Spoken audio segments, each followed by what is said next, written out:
সেই মুহূর্তে তাদের কোনো উপায় নেই। এমন একটা মুহূর্তে ওই মৌলানা সাহেবরা খুব বিনয়ের সঙ্গে সেখান থেকে সরে আসলেন।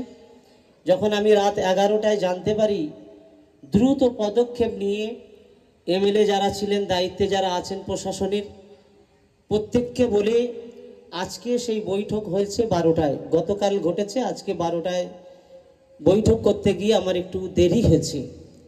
আপনারা শুনলেন এবং বুঝলেন, নিউ টাউন থানার পুলিশ, ক্যানিংয়ে বাড়ি, সে আরএসএসের একটা গুন্ডা। সে গুন্ডা আজকে প্রকাশ্য দাঁড়িয়ে মুসলমানদের প্রতি টুপি দাড়ি দেখে তাদের প্রতি যে আঘাত, বাংলাদেশি বলে তোকমা লাগিয়ে তাদের আই কার্ড না দেখালে সেখান থেকে যেতে দেবে না, যে পরিবেশ আমরা শুনে আসছিলাম ইউপিতে হয়েছে, সেই পরিবেশ আজকে আমাদের বাংলাতে শুরু হয়েছে। এটা কি আপনারা বুঝতে পেরেছেন?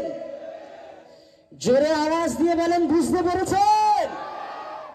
ওয়াকাফ আইন হলো, খুব শর্ট কথায় কথা বলতে বলেছে।